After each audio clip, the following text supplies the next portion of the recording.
Today on Doomed!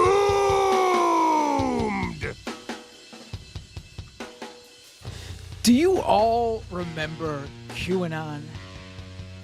I think if you're someone who regularly listens to this show or follow me online, you'll know that I covered QAnon, the right-wing conspiracy theory that claimed that Hollywood elites and prominent Democrats were all part of a global trafficking ring that was also satanic. And Donald Trump alone was working to uncover it all and take it down. Remember that conspiracy theory the right wing was spreading, and how the right was completely obsessed with it, and anyone that pissed them off, they just assumed that this person had to be part of the deep state trafficking ring that Trump was trying to take down. You all remember that? Well, turns out that Donald Trump is the trafficker himself. Let me pull myself up on the screen. Hello, everybody, and welcome to Doomed with your host, me, Matt Binder. It is a pleasure to be here with all of you today. Not particularly a pleasure to do this episode, but it is a pleasure to see you all, because we are truly doomed, as the show is called. I on this stream, I have mentioned previously Kilmar Armando Abrego Garcia. And Garcia is the El Salvadoran man from Maryland who is here in this country legally, who has an American citizen wife and American citizen children, small children, like their ages are all in the single digits, babies, who was mistakenly picked up by ICE. And I'm not just saying that. That is the Trump administration's position. They admitted that ICE should not have picked up this man. He was here in this country legally. He wasn't the person that ICE was supposed to pick up, but they did anyway, according to the Trump administration. And they deported him to El Salvador. And this isn't one of those deportations where, the person's going back to their home country. And it's wrong to deport people who are here, who aren't criminals, especially. But this isn't even, they go back home and they have family there waiting for them, or their own family living here. It would suck, but they can still arrange to move to the place where their loved one is currently living, where they were deported to, and they could live their life together there. Again, all that is upsetting, and it changes people's lives, changes families' lives. But this is worse than all of that, because Garcia is one of the 200 plus individuals that the Trump administration rounded up and sent to an El Salvadorian maximum security prison, they call it. But really, it's well known. It's infamous for being like a gulag. It's like a death camp. People are sentenced there without any due process for life, with no hope of getting out. And the conditions there are horrendous. And Garcia is there, and no one has heard from him since he was picked up in March and sent there. And the Trump administration has been told by the federal courts that they need to fix this. And this case went all the way up to the Supreme Court. And while the Trump administration is trying to finagle this as a win for them somehow, it was a 9-0 decision, which means all Supreme Court justices, including Thomas and Alito, said that the U.S. government needs to facilitate Garcia's return to the United States. He should not be there in El Salvador. And by doing so, they basically punted back to the lower but still federal court. And the judge there has been asking for daily updates concerning what's going on. And in these daily updates, the Trump administration has made it clear that they have no interest in bringing Garcia back home. They have no interest in even checking on his well-being. They have no interest in listening to the Supreme Court and facilitating his return. They basically don't give a shit about this human being who has no criminal record. We should stress that. Again, I don't think that even a tiny criminal record should subject you to this. But some people do, which is why I can happily show them, according to the Trump administration's own documents, Kilmar Garcia has no criminal record. None. The only thing in his history was an unfounded claim that he was connected to some gang based on the words from someone, according to a crooked cop who was, after filing this report about Garcia when he was picked up in 2019, and again, not charged with anything, days after he did this and claimed that someone told him Garcia was involved in a gang, it turns out he was tipping off or getting paid off or paid by sex workers to tip off people in an investigation. A crooked cop. There is no history whatsoever that puts, by the Trump administration's own admittance, that puts Garcia on ICE's list for deportation, and certainly not sentences him to life in a maximum security prison in El Salvador. Yet here we are. And this was already very disturbing. This whole thing is already very disturbing. But I think we completely jumped the shark this week, because El Salvador's president, Bukele, he was visiting the United States and had a meeting with Trump, and he was asked about Garcia. And this is what transpired at the White House. It is disturbing. Let me play a clip. ¿Usted lo liberaría, presidente Bukele? Pull myself up in the feed here. All right, let's start from the beginning. ¿Usted lo liberaría, presidente Bukele? Can President Bukele weigh in on this? Do you plan to return him? Well, I'm supposed to have suggested that I smuggle a terrorist into the United States, right? It's always how can I smuggle? How can I return him to the United States? Like, I smuggle him into the United States, or what do I do? Of course, I'm not going to do it.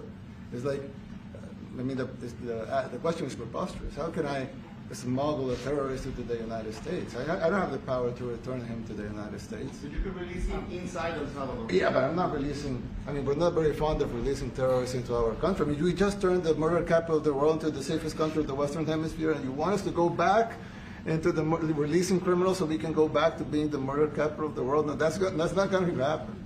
Well, they'd love to have a criminal, released into our country. There's a fascination. They would love it. Yeah. They're sick. These are sick people. This is truly disgusting. Bukele is there calling Garcia a terrorist over and over again. which, again, there is no proof. The U.S. government has zero proof. They've said it themselves. They just call him a terrorist. They say he's in a gang with zero proof. And Bukele is asked, can he just return Garcia to the U.S.? And Bukele refuses, saying, how can he do that? He would smuggle him in. First of all, we were talking about smuggling. Garcia was abducted. He was abducted by the U.S. government and illegally trafficked to an El Salvadorian prison. And Bukele is claiming he can't release Garcia for two reasons. One, he can't release him into El Salvador because he doesn't want this violent terrorist in El Salvador. Garcia's not, but that's that. So then he's basically being asked to facilitate his return to the U.S., as the Supreme Court said. And Bukele is basically saying, I can't do that because I'm not going to force the U.S. to take him. And Trump is sitting there fucking smiling with a smirk on his face.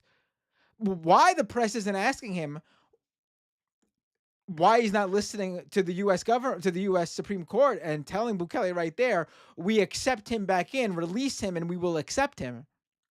But he's not. So Bukele is pretending his hands are tied. He can't send him to the U.S. because he's got no permission to send him to the U.S.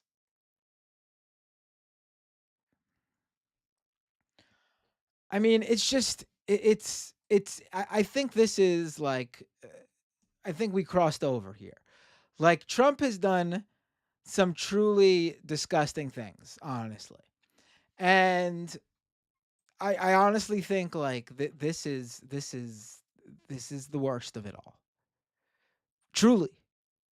Because this has the biggest implications. If anyone can just be picked up off the streets and deported without due process, with the U.S. government saying they've done nothing wrong to begin with, and just deport them to a El Salvadorian jail where no one is allowed to leave, then what is going on here?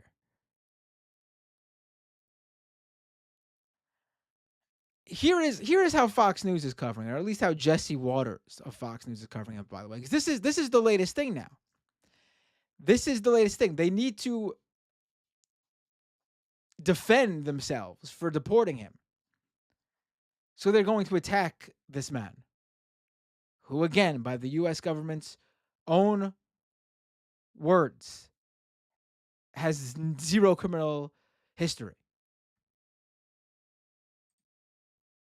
This is Jesse Waters on Fox News the other day. In a hoodie. Garcia's a Bulls fan, but he's from El Salvador, and he lives in Maryland. First of all, the chyron here on Fox News is Maryland dad, in quotations, because they're mocking the idea that he's a Maryland dad because he's El Salvadorian. Maryland dad dressed like a gangster, and the photo is literally a guy. Garcia looks like any guy you'll run across any day, anywhere, at a baseball game, walking down the street. He looks like a guy. He's wearing a black t-shirt. He has a single thin gold chain on his neck, and he's wearing a Chicago Bulls hat. And they're saying he's dressed like a gangster. And listen to Jesse Waters here. In a hoodie. Garcia's a Bulls fan, but he's from El Salvador, and he lives in Maryland, not Chicago. The Bulls lost 60 games in 2019, so why the hat? Can Garcia name anyone on the team? Anyone on any Bulls team besides Jordan? Everyone from El Salvador knows what it means when you wear a Bulls hat. It means you're MS-13. When you're in Compton, you don't accidentally wear red and say, oh, I didn't know red was Bloods. If you're a Latin American illegal alien in Maryland, you don't accidentally wear Chicago Bulls gear and hang around with high-ranking gangsters from MS-13. First of all, he wasn't hanging out with high-ranking gangsters from MS-13. Second of all, it's the fucking Chicago Bulls. Fucking the team that Michael Jordan was on during Michael Jordan's historic, legendary Hall of Fame career. Why wouldn't someone anywhere in the globe be wearing a Chicago Bulls hat? People all over the world are wearing Inter Miami gear because fucking Lionel Messi is on Inter Miami. No one fucking cares about the MLS overseas, yet they're wearing the gear because they're Messi fans. This is the reason he had to break into the country. Are you ready? A local gang in El Salvador was shaking down his grandma's tortilla shop. And his lawyers say if he gets sent back to El Salvador, he's a dead man. It's a tortilla blood vendetta. Seriously. This is a joke to them. This is a joke to them.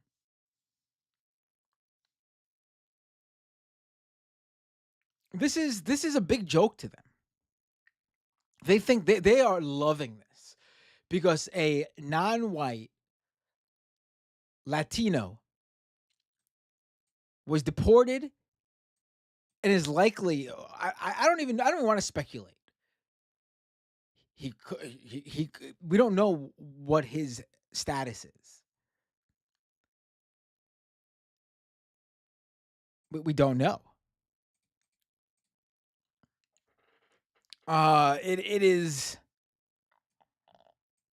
gross. I don't know what else to say about it. It's gross. It's truly fucking disgusting. Like, I think this really is. Listen, there's a lot of things that the U.S. government has in its history that is a dark, deep stain on the existence of the United States of America. I think this one is up there. Because this is only the beginning. This is only the beginning. In fact, watch this local news video from WMUR9 about a U.S. citizen, a New England man, who celebrated Palm Sunday with his family in Canada and then tried to return home. This is a U.S. citizen.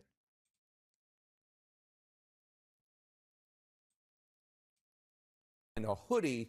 Oh, wait, wrong clip. Sorry, 1 second. He just reached for his gun. He's like, step out of the vehicle right now. I said, okay, I'm stepping out. Bashir Attallah recounts the moments he says U.S. Customs and Border agents detained him and his wife for several hours Sunday night. For no reason. And even if there was any reason that I don't know about, they didn't even share that reason with me. Attallah is a U.S. citizen. The couple was coming home after visiting family for Palm Sunday. I was detained. I was not free to leave. Holding sands, no shoes, no jacket. I was freezing. How much do you want to bet that Bashir Attallah's name had something to do with this, by the way? A U.S. citizen was detained for hours for no reason and was not told any reason and wasn't allowed to go home. Until, listen, this is a major part of it. What happened if I'll a bit of a, I'll give you a bit more information. I wonder what would have happened if his sister wasn't an immigration lawyer. Palm Sunday. I was detained. I was not free to leave. Holding sands, no shoes, no jacket. I was freezing cold. The real estate attorney says the officers wouldn't let him call his sister, an immigration attorney. She tells us she didn't get a call until 3 hours later. What happened to my brother is not reasonable. it's an abuse of power. Celine says CBP accessed Bashir's email, which contained client information, under duress. Bashir says he declined going to the hospital after experiencing chest pain because he didn't want to start the whole process over again. We asked New Hampshire-based immigration attorney Ron Abramson about this case, which he isn't affiliated with. Detaining people with no basis is not something America does. This sort of incident raises the question of how far will this go, and is anyone safe? Selena Tala asking another question. What message are we sending to people who are legally in this country? I really felt like a criminal.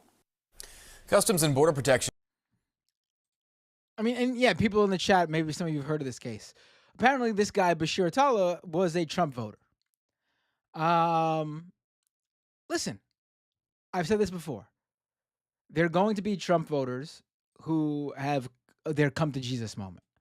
I think this guy, from what it wasn't all in the video clip, but from what I was reading, he seems to be like one of those guys. And those people, I am welcoming. This is my opinion. I am welcoming to the fold. If you learn the lesson and agree that this is wrong, I'm not going to hold it against you. And I think this guy, from what I was reading, is one of those guys. He said something like Trump was supposed to make everyone safer. We've never been less safe, or something like that. It's the people who support this shit, or the people who are feeling the pain. The leopard is eating their face. The face-eating leopard is eating their face, and they're still defending the face-eating leopard. Those people I don't care about. Those people I don't give a shit about. Honestly, if you can't help yourself, I can't help you. And I'm open to helping people who realize they messed up, or just change their mind about how things have went. I will say, though, speaking of that, if you're looking for the bright side here, it does seem like there is some real movement around, real action, I should say, from activists as it pertains to what happened, or what is happening to Kilmar Abrego Garcia.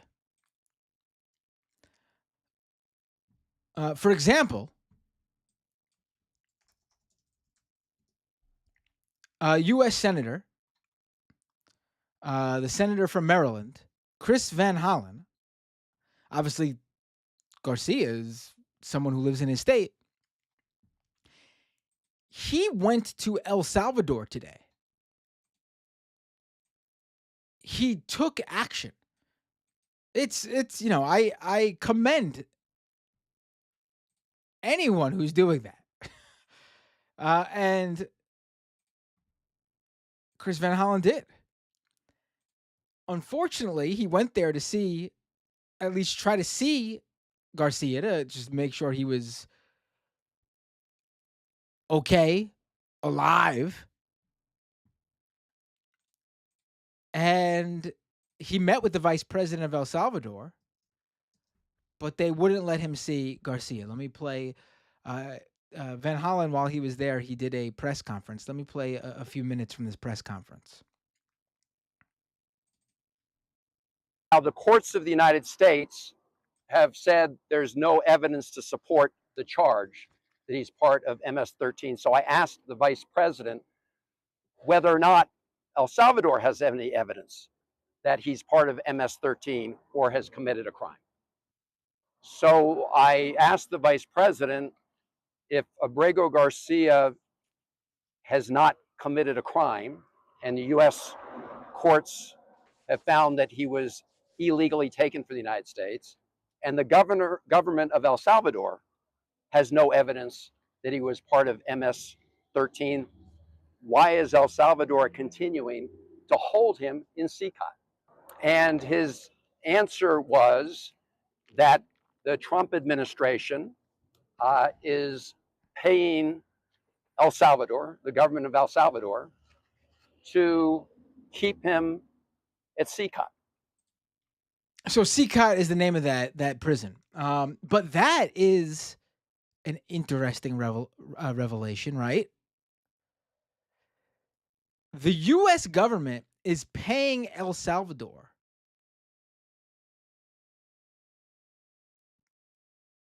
to hold on to these people. The U.S. government is paying for Garcia to be wrongly held in a maximum security prison, in a foreign maximum security prison. God. And I pointed out that neither the government of El Salvador nor the Trump administration has presented evidence to support the claim that he's committed any kind of criminal acts. And so why not release Abrego Garcia today?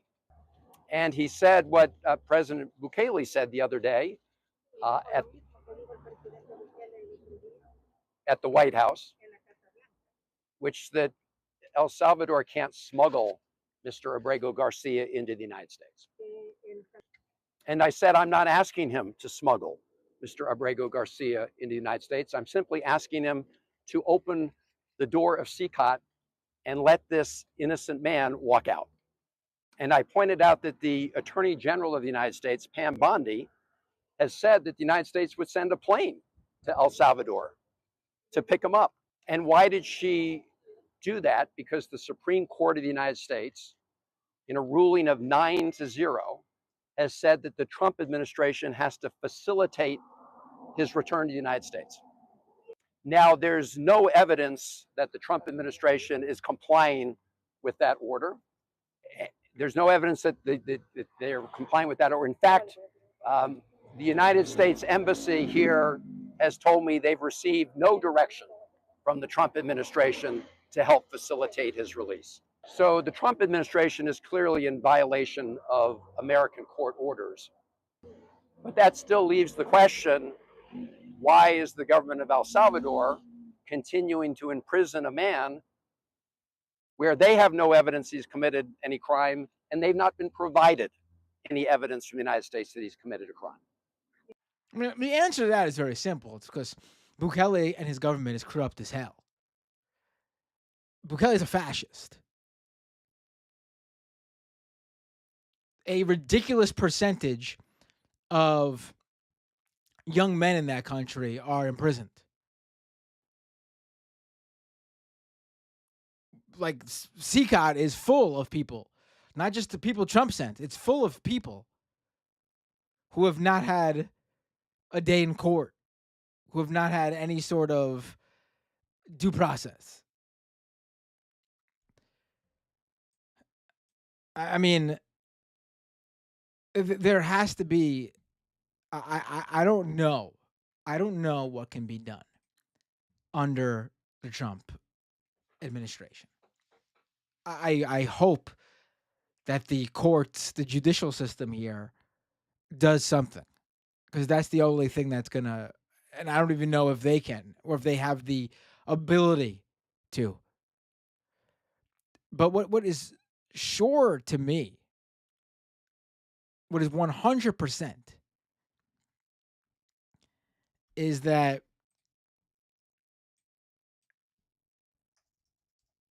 the Democrats, when they are in power, everyone involved here has to pay a price. There needs to be arrests, charges across the board for everyone and anyone involved with this innocent man being sent for life to a foreign prison.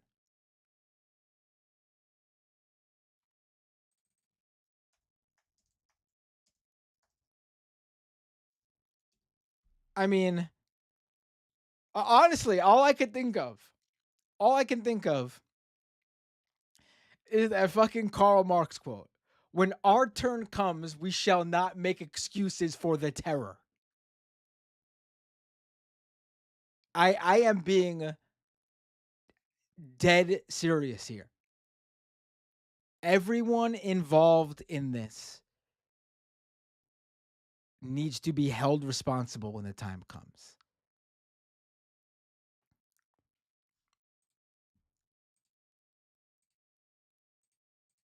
It's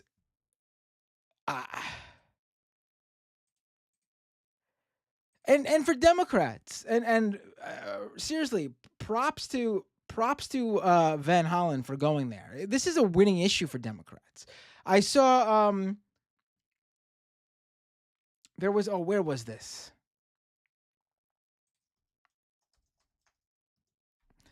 Was it an Axios? Yeah. So some centrist Democrat who wouldn't, a House Democrat, a representative in the House, the centrist, the Democrat, who's a centrist, apparently anonymously gave Axios, it looks like, a quote saying that the deportation issue was a soup du jour and that Trump is setting a trap for the Democrats. And like usual, we're falling for it. Rather than talking about the tariff policy and the economy, the thing where his numbers are tanking, we are going to take the bait for one hairdresser. The person they're talking about is another person who was wrongfully deported and sent to that El Salvadorian prison. And that was Andre Hernandez Romero, who is a gay hairdresser who they claimed was part of a gang because he had a mom and dad tattoos.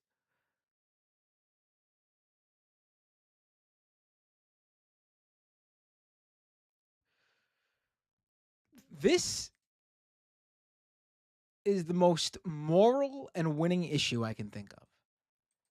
This isn't the broader deportation issue.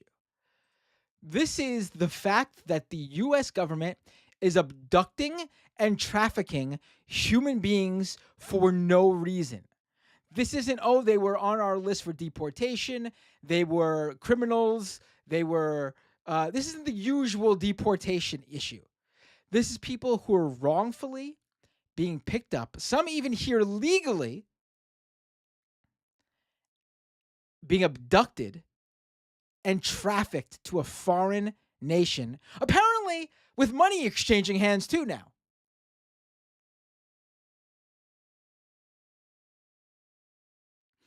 And for proof that this is a winning issue for Democrats, if that's what they're worried about, if being on the right side of history and just having compassion and empathy for human beings, innocent human beings with zero power who they're supposed to represent, if that's not enough for Democrats, and it's all about winning and losing to them, which is funny coming from a Democrat, especially a centrist Democrat, the win-loss record there for them ain't so great. So if they care so much about winning or losing, they should fucking look within.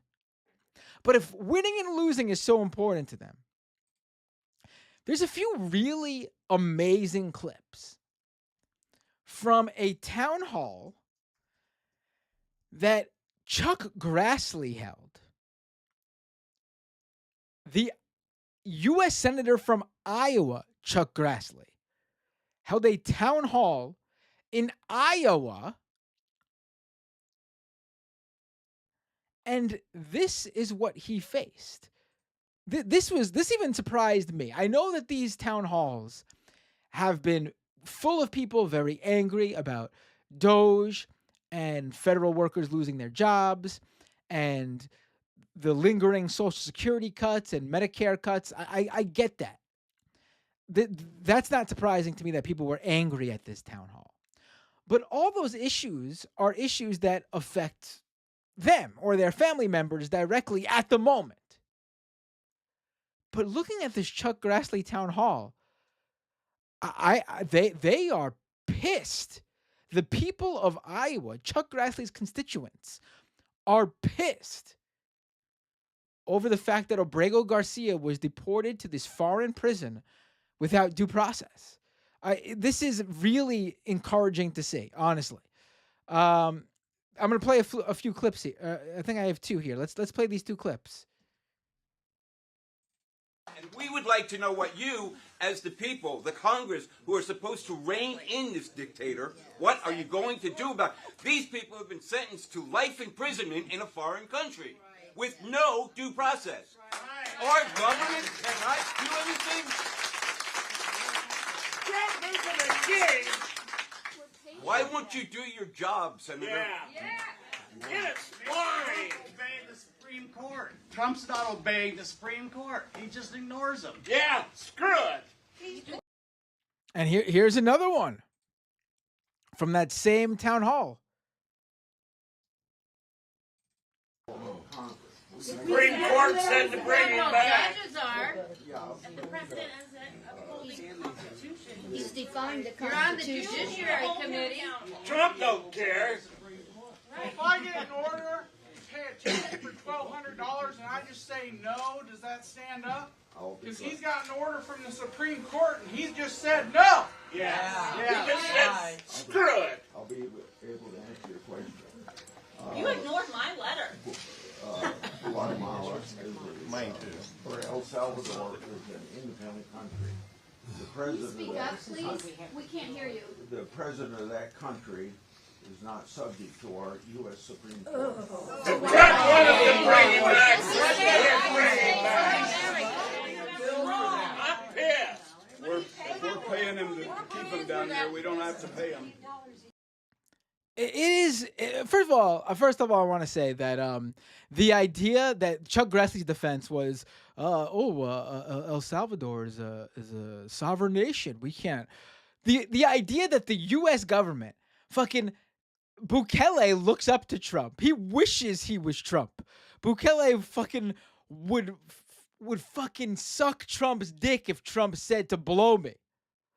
And we're supposed to believe that Bukele wouldn't listen to Trump if Trump said, I want Abrego Garcia back, send them back. Bullshit. And these people called him out for it. Fucking strong United States of America, Donald Trump, who everyone apparently cowers in fear over. We're supposed to believe that he can't tell Bukele of El Salvador to send one person back to the U.S. that they sent there and are paying them for? Give me a break. Give me a break. But look at this crowd. This isn't a bunch of left-wing activists. This isn't a bunch of, like, young liberals, young leftists. Look at these people. They're boomers. I don't even know if anyone is below the age of 60 there in that crowd. Maybe I see a few people in their 50s, but seriously. And they're specifically bringing up Abrego Garcia. And they're not even putting it in the broader context of maybe this could happen to U.S. citizens too, which it absolutely can, and that should be a concern of a lot of people, but they're not even doing that. They're bringing up that Trump is defying the Supreme Court, that a person who should be here in this country because he was legally in the country was deported with no due process and is being held by a foreign government in a prison.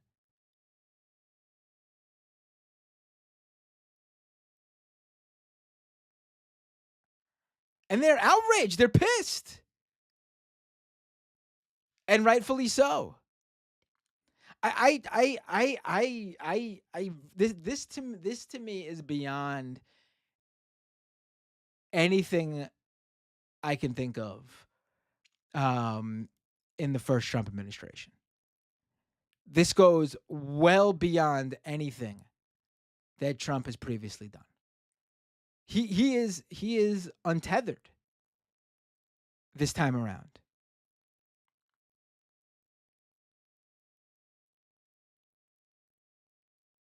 And now he is talking about, the word is he is looking into, he's having his administration look into sending American citizens. Not as a mistake, not whoops. He's looking into sending American citizens to Bukele's prison. He told Bukele he needs to start building more jails because he's going to send more people over.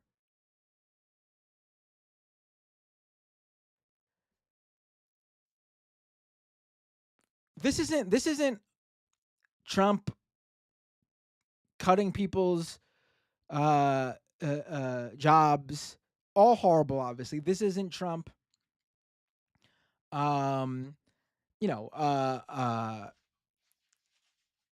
being prejudiced against letting certain people partake in the military. Also horrible, obviously. This is taking someone's right to do anything and everything away and imprisoning them in another country for no reason. I think this goes above and beyond anything. That all the horrible things he's previously done, I think this takes the cake. This should be I can't believe it's not what everyone's talking about. And listen, I agree that the Democrats should also be talking about tariff policy and the economy and what Doge is doing. I 100% agree. But the idea that anyone would frame this as you must only talk about the other things and not this is the main thing, I think, in my opinion. I mean, it's currently happening. This isn't Trump talking about doing something. This is something happening in real time right now. People have been ripped away from their families for no reason. In fact, was it the Wall Street Journal, the Washington Post, or the Financial Times?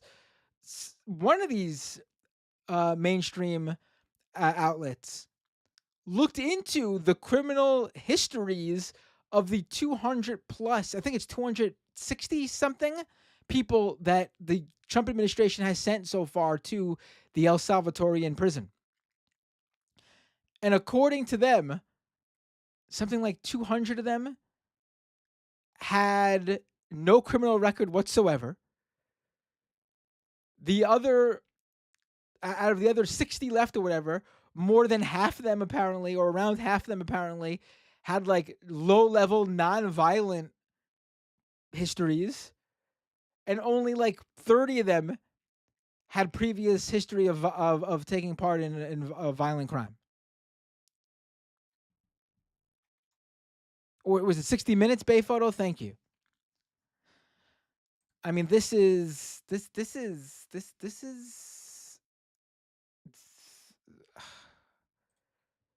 something's got to be done. Something's got to be done.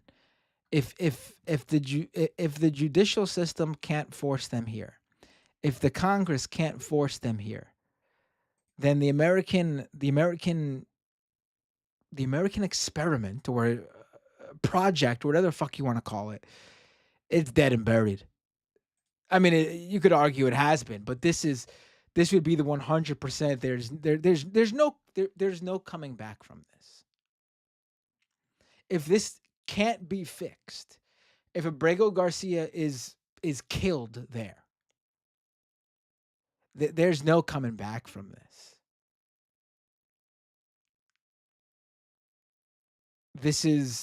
This flies in the face of what supposedly the United States of America is supposed to be about.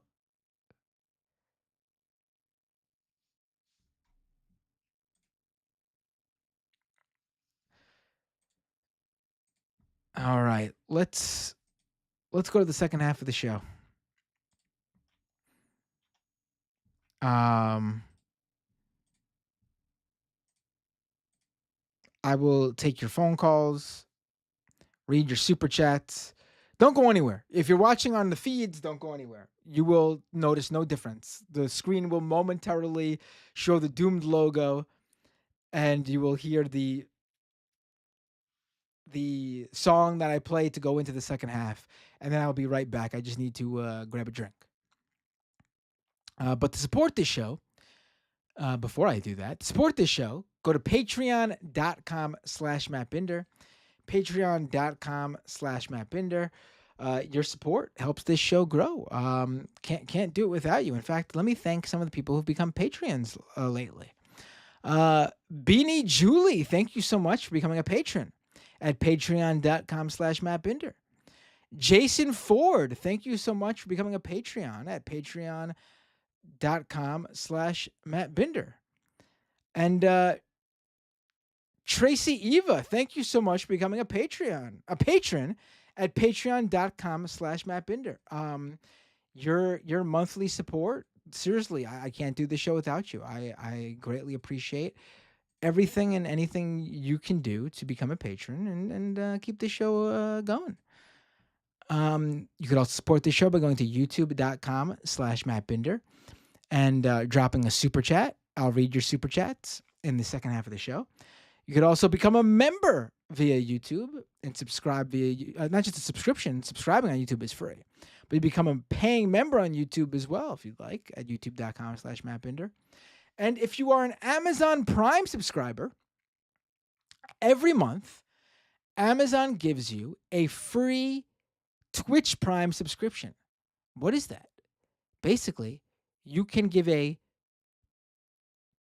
paid subscription to one of your favorite creators at no extra cost to you. Amazon includes one already with your Amazon Prime subscription that you're already paying for your next day Amazon deliveries and your access to Prime Video and all that stuff. They also give you a Twitch Prime subscription to give to a creator of your choice for no extra cost.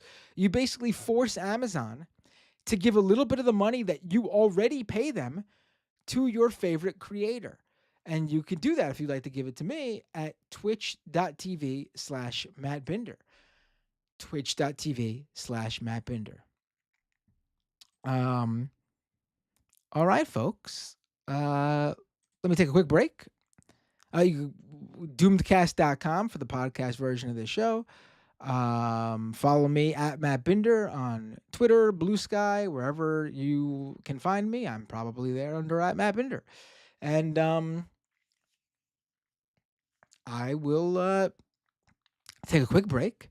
And if you're not sticking around, or if you're listening to the free podcast version of this show, I will see you all next time on Doomed.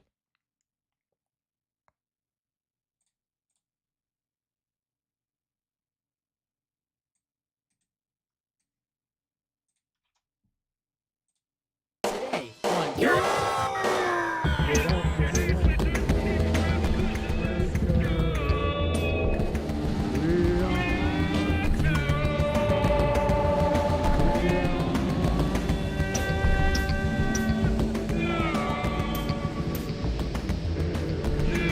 Ecological collapse, corporate fascism, corporate journalism, police brutality, motive suppression, austerity economics, educate the masses, rampant homophobia, armed strength. We got our first caller. What's up, Matt? Hey, you from Jamaica? Dave from Jamaica. How are you doing, my friend? What are we going to talk about today? I don't think you are exactly what you claim you are. I would say you're conservative. What makes you a liberal? I'm pro-Green New Deal. Are you? Yes, really? Absolutely. Really? I have watched the show. I've seen you completely come out and get really mad at Alexandria Ocasio-Cortez for some of the things in the Green New Deal. You mean like free college for black people?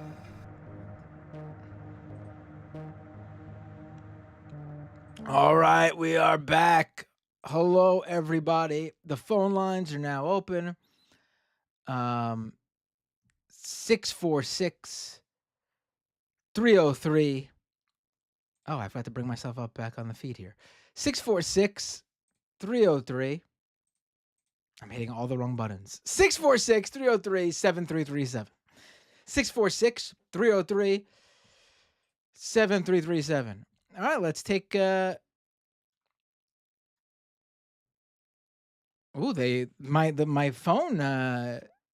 phone system, they changed how it looks. Interesting. Hey, what's your name? Where are you calling from? Hey, this is Ren calling from an Amtrak. Whoa, whoa, whoa, whoa. Oh, we lost you, Ren. I'm going to have to take this next person. 415, what's your name? Where are you calling from? Spocko, Hey, Spocko, how are you? San Francisco. Hey, I miss Skype. Skype's going away. I sound so much better on Skype. I'm sure I don't sound as mellifluous as I do in terms of. I mean, Skype is going away though. That's the problem. I know. Yeah. So I was like, I brought the phone system on, so like people who didn't want to use Skype can call in, and my intention was to use both. And there was a little while where I was going back and forth, but now like I want to start like I don't want to use Skype up until the very end. I want people to be off of Skype before that day comes and everyone's not ready to use their phone system. Right. So I'm so glad to hear from you. To talk to you, because one of the things that I've been working on is getting rid of Elon Musk and Doge. And I'm working with a group that have the slogan is "Smash the Fash." So separate Musk and state. Halt the coup. So and part of the things that I'm interested in about and that you may know about has to do with some of the things that we just heard about what Doge was doing within the National Labor Relations Board about exfiltrating information. And I have been, one of the things that I've been trying to do is, kind of gather up and find out all of the various different experts on how horrible their taking over of the various different computer systems are. And my premise, of course, is in America, if people die because of bad computer coding, I don't know if there would be any liability for Doge, okay, for screwing things up, like crashing the Social Security system. And Alec Lawson, who I know Sam loves him, the guy who's the Social Security Works guy. He was on Rachel Maddow. I don't know if you saw that or not. No. Yeah. So he was on Rachel Maddow, and basically he said, you need to get your information about Social Security, like get it printed out locally, and then contact your rep and constituent services and say, hey, I'm preparing for not being able to get my check, and I need to get a name and number, because that's the job of constituent services, to help them. And so he talked about that on the show, and I wrote it up, and it was, put it up at Digby's place. But a couple of people have done it, and it's one of those things people say, yeah, well, Ted Cruz's staff doesn't care. And it's like, the important thing is that they start knowing when they hear from their constituents, because Social Security and it going out is really bad. But one of the things that we've noticed is that everybody's afraid to talk about Elon Musk and Doge and what they're doing. And what we saw from the whistleblower the other night was they hired somebody to track him down and find his home, and they had a video of him being followed. I mean, that's just mind-boggling. So one of the ways that I'm trying to kind of basically my premise is that because these things, Social Security and all the various different computer systems that run the federal government, there have to be a bunch of corporations and big CTOs and CEOs who know that this is going to destroy their company's quarterly profits if Social Security crashes, if the payment systems crashes, like the healthcare and the nursing homes and the medical stuff.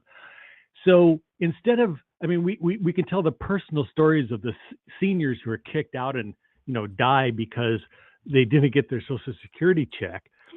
We also need to get to the people who are the major, basically software software developers and things like that in the government, like Oracle and PeopleSoft, and get to them and have them make those phone calls and say, Doge needs to get out of all government systems. And the question that I did not know, and I'm preparing for, there's the ProPublica reporters are doing a piece coming up, a Q&A kind of thing tomorrow that I registered for. And I want to ask them basically, first, how to actually get Doge out of the federal government, and then prepare for how do we get them out and then hire back the people that were fired to repair it, and do not let one of Trump's crony corporations like Palantir to come in and say, "Oh, we'll fix it. We'll fix the mistakes that Doge made." And the reason I mentioned Palantir is because yesterday the IRS, there was a deal with how IRS is working with Palantir and Doge, and that is just the worst. So that's Peter Thiel's company. So in terms of preparation for this, it's Marcy Wheeler and I have talked about this, and the thing is, there's going to need to be a massive catastrophe. But on the way to the catastrophe, people need to start preparing for it, and we need to start giving people the answer, not to just say, disaster capitalism, it got screwed up by Doge, and so who has the authority to remove Doge, to get them out, and then authorize the rehiring of the previous people, and then bring in not hire some of the cronies for Trump. And my understanding of how these things work at the highest levels is powerful people make phone calls to people who have control over things. So my question is, and you may know this, and I'm not really sure, is who has authority to tell these, when Doge screws up, to, not only just say, stop doing what you're doing, but they have to be kicked out because they've fucked up so badly. Do you know who could do this is one question. And the other question is, because I've learned that a lot of this is, Doge is using some basically shitty AI. How much of this is, the people who want to use the data from the government to train AI, like, Grok's AI? Who are the people who can point this out as well, that not only does Doge screw up something like their financial payment systems, but their use of AI is deadly and dangerous. And we know this because we're the experts who have created, life or death payment systems where it has to keep working, and it can't just, go down for a couple of, days or weeks, because otherwise not only do people die, but as corporations know. Oh, hello? Oh, I just lost you. What happened? I hope it's not my phone system. Call me back. I'll take your call. I hope it's not my phone system. But you were going for a while, and Ren fell off really quick.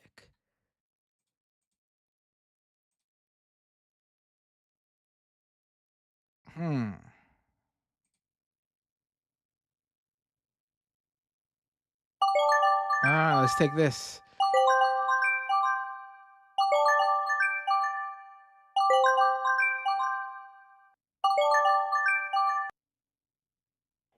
Hmm. 262, which name are you calling from? Hey, Matt. Freddie from Wisconsin. Hey, Freddie from Wisconsin. And what would you like to talk about? Okay, I'm just watching the chat, and it looks like, Kowalski owns the line, and he cut it. Kowalski? Yes, he cut the last call. I don't think he liked what you were talking about. Okay. He's I didn't see the chat where Kowalski's taken, he's hacked into the system. Exactly. Oh, I see. I'm actually hoping it is everyone else has really messed up phone systems right now, and it's not, because the platform I use to take these calls, it looks like between this episode and last week, they completely revamped the phone system, so it looks completely different. It sounds completely different. Hopefully, there's not bugs, but so far so good with you. What did you talk about other than Kowalski's involvement with the deep state? Okay, so man, I just wanted to say I'm tired. I'm a permanent resident in the U.S., and frankly, I am terrified. My parents are about to retire, so I don't know how their Social Security is going to work. My sister recently got on Social Security as well for disability. I don't know how that's going to work. Frankly, man, I'm kind of thinking of just kind of deporting myself at this point, going back home, but I can't even get a passport right now. Like, they've made every single option impossible. And I mean, what the hell do you do at this point? Yeah, it's bad. I'm not gonna. I don't know how else to say it. It's not good. What's going on right now?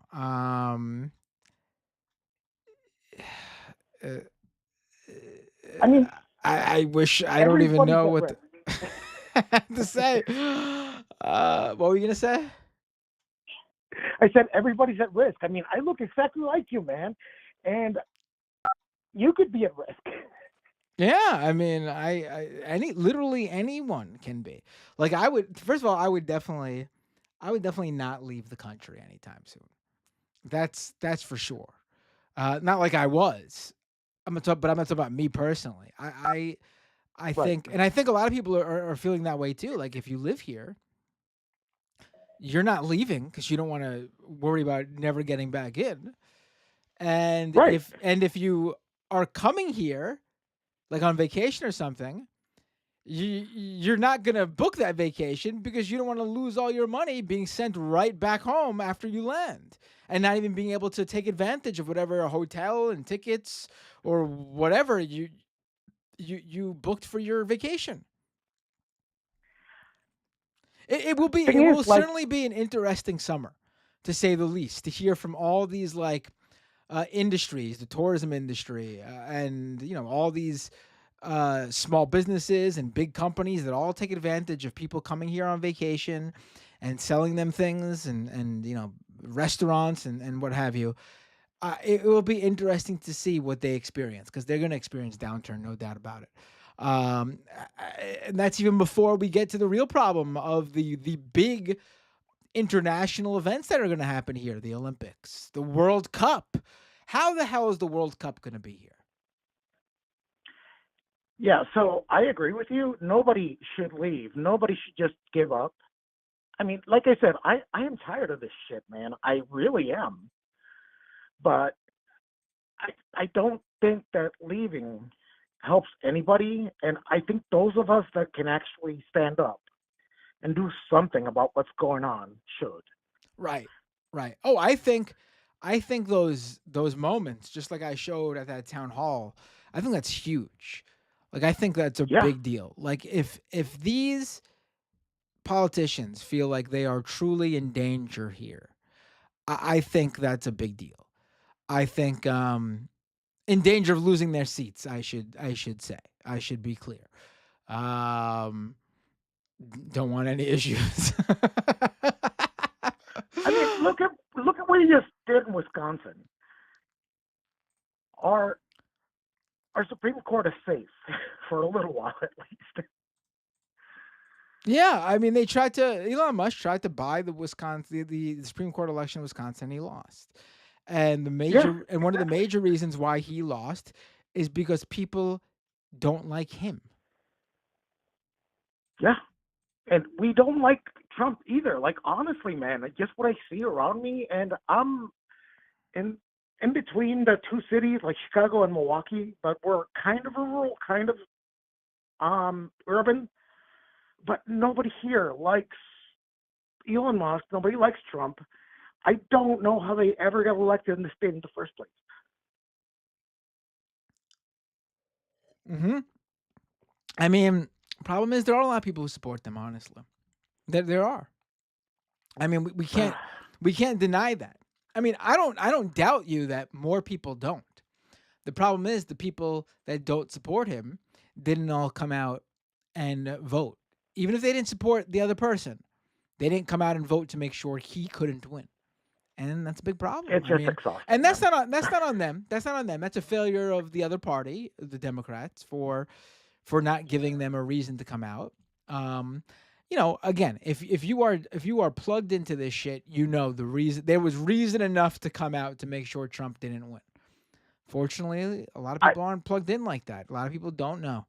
A lot of people got to learn the hard way to just understand exactly how serious this is, and I'm not saying the Democrats are perfect, but they would not be doing this shit. I'll tell you that much. I agree, and it's also exhausting to see people that blame others for how they voted and thinking that they didn't vote for Kamala or whatever because she's a woman and black. That's exhausting as well. Like, I don't need guilt. Like, I voted for Kamala.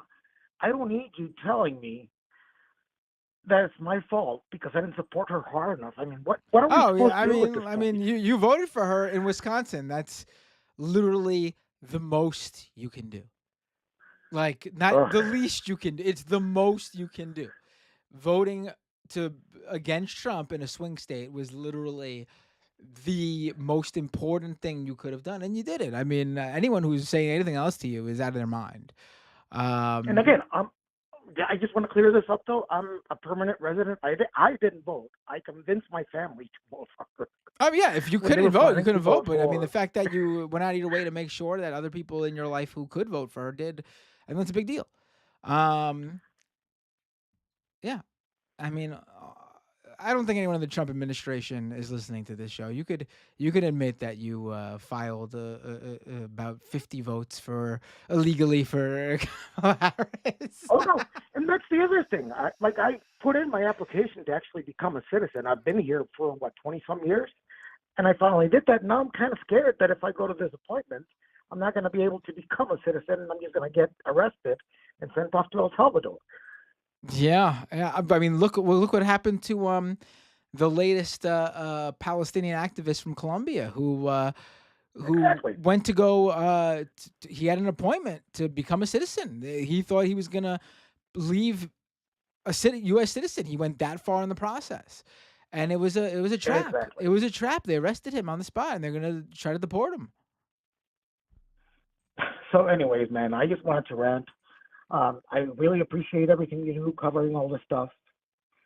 I appreciate giving, it. I appreciate you saying attention to all these topics. Thank you, man. No, thank you for calling in. Please call in anytime. It was a pleasure. Yep. See you. Bye. Bye. All right, let's go to the next call. 352. Which name are you calling from? Hi there. This is Matt from Longwood, Florida. Hey, Matt from Florida. Great name, by the way.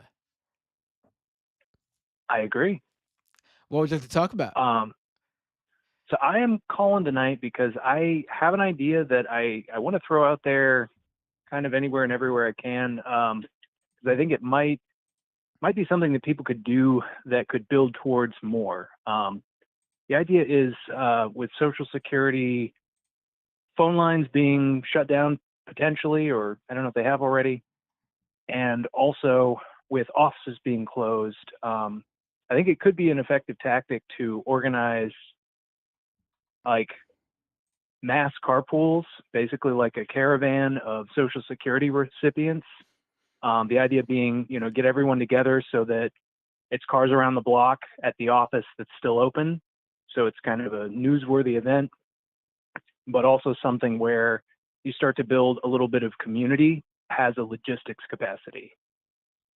And so I don't know. I feel like it seems like that could work, but I'm not someone who's studied politics thoroughly enough to know like what might, what could go wrong with that, how it might backfire potentially. Tell me more about your idea exactly. I'm a little bit confused. Say that again. So the thinking is to like get people who should be receiving Social Security together, who might, have an appointment if they're not receiving it, to try and, work with people like that to gather them together and, get people rides to offices that are still open, because some seniors may not be driving currently, and, maybe the office that's still open after there are closures would be far away. And so I think it could be, useful for people who should be receiving it to get help. But if you get enough people going at once and organize the effort, I think that could potentially, be a point of action that people would, that wouldn't be very controversial. I think everyone could get behind something like that. And it would serve as kind of a malicious compliance if they're saying that people have to go to fewer and fewer, more remote offices. Then if we can organize a large group of cars to take the seniors who need help to be there, when the intent is to kind of shut them out. You're talking about actually just to help them get there, not like for a protest or just to, right? Just to make sure. Kind of like a rolls to the polls sort of operation, but for getting people, the ability to, petition their Social Security that maybe they're not receiving, or right. There might be some error caused by Doge. Obviously, for sure, if it comes down to that, people should, really band together and help each other out. No doubt about it. Hopefully it doesn't come to that though. People shouldn't have to do that. Have to physically do that. But yeah, I think obviously, yes, that's a great idea to have some sort of system to help out, vulnerable people who can't do it on their own. Yeah. I mean, that's basically the idea. So, no, that's, I think that's, I think that's what we're going to have to, we're going to have to more and more, we're going to have to depend on each other, our fellow human beings, to just be good people and, have this sort of we're in this together mentality, because we are. And, some people will be able to weather the storm on their own. And some people won't be able to. And hopefully that first group helps out the second group. And if there's a system involved to make sure that sort of infrastructure, I guess you can call it, is there, then that's a great idea for sure. Yeah. Well, thanks for your take on that. And no, thank you for the call. And I think we're not there yet, thankfully.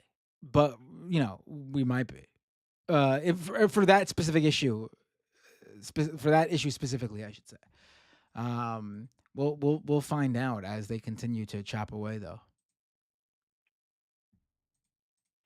Have a great night. You will. You as well. Take care. Bye. All right. 574. What's your name? Where are you calling from? Hey, this is Keith, currently in Charlotte. Hey, Keith, how are you doing, and what would you like to talk about? I'm doing all right. Should be going to bed, but I'm not. Hey, I should be going to bed too, but here I am. Yeah. So I was thinking about I don't know. I was thinking about some idea I heard from a Jon Stewart podcast some months ago when he first started doing podcasts about trying to communicate what government dollars actually do to voters, so they know, say this money is going to just schools in your area. And it seems insanely impossible. The thing is, I'm a back-end system guy who's worked for a decent number of banks. So, in general, the numbers I deal with are in the millions. So, I don't know, I'm just I don't know. Is there like? Wait, I'm a little bit confused. Say just this. want to know what say anyone's idea is. Say this again. I'm sorry. I got a little bit confused there. All right. Well, so some months ago, Jon Stewart was saying in the podcast that there should be some system for like people so they can see where their tax dollars are actually going, because everyone always seems to be worried about like waste, fraud, and abuse and bullshit like that. Right. And I'm just like, I don't know, like that seems like a good idea to me. And I don't know, like I'm a software developer who's worked for a decent number of banks, so like. Oh yeah, I think the government should be as transparent as possible. No doubt about it. I think a lot of times they are when it comes to this stuff. Like we do know where our money goes. You just have to know where to look for it. Like we might not know all the details, and certainly they could always be more transparent. But like, for example, that whole big hubbub that Elon Musk and Doge were creating around, they were, did you know that they were paying, U.S. aid was going to this? You would have never known. And it's like, actually, you could have, because it was all on a government website. Yeah. Like all this stuff was there. I knew of it. Many journalists knew of it. I had it. You'd also find out a lot of information about voters and people who donate money to campaigns. That's all there. You could look up a person by name and see how much they donated to where, like what election, what campaign, what candidate.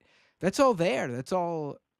There's a lot that is, that is transparent. Obviously, they could always do better, and maybe even more. Broken down, especially when it comes to like specific government agencies and where that money goes to in the agencies. Like that could be helpful, but I think I'm certainly for it being as transparent as possible, but also a lot of these like revelations are not revelations at all. Yeah. Oh yeah, it's just I don't know, like. I mean, honestly, I think the Uh, nefarious stuff is more likely like where you'll find the real juicy stuff is happening at these where the big corporations are spending their money more so than the government. Defense budget, military budget, yes, that too. But outside of that in the government, I think you'll find most of the juicy stuff is actually not in the government aside from that. It's in the big corporations and what they're spending their money on and how they're trying to fuck over people. All right, and also all the government contracts that they award to the companies, I suppose. Yeah, I would love to know more about some of that too. Like again, a lot of it is laid out on that website, the USAID website. But beyond that, I would love to know more about specifically what. I think like more information about lobbyists and specifically what's going on there. That I would love more transparency on. Again, most of the most nefarious stuff outside of like the war-related things. Honestly, most of the nefarious stuff, in my opinion, is related to private big corporations encroaching and basically owning the U.S. government. And I'd love to see what their money's going to, and more information about that. All right. But absolutely, more transparency wherever possible. Even when they're being transparent, I want more. No doubt about it. I mean, that's what we should expect from our government. More. Yeah. We should never be content. We should never be happy. Like we get a win, fine. You get a pat on the back for that moment, and then immediately back to what else can be done to serve the people. All right. Okay.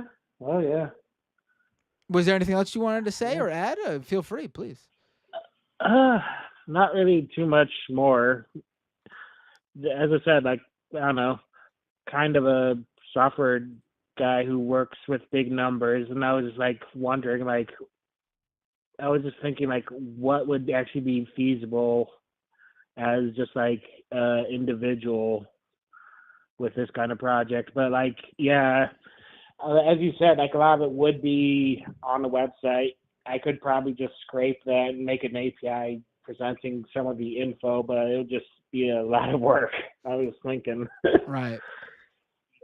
Yeah. All right. Yeah, that's all I had. Have a Take great care. have a great night.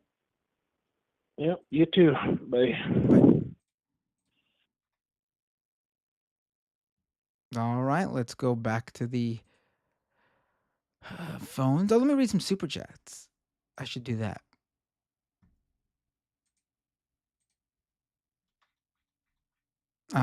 Nick with a. Oh, by the way, I don't know if there'll be a Leftist Mafia tomorrow night. From my understanding, I won't be able to make it tomorrow night. But from my understanding, Lance will be doing a stream related to the. I think there's a Canadian debate tomorrow. I don't know if the other folks are gonna do a episode or join Lance, or I'm not sure. But just giving you guys all a heads up. Oh, got another call. Let me take this call. 360. What's your name? Where are you calling from? Hey, it's Charlie from Washington. How are you doing today? Hey, Charlie from Washington. I'm doing good. How are you doing today? As good as I can be doing.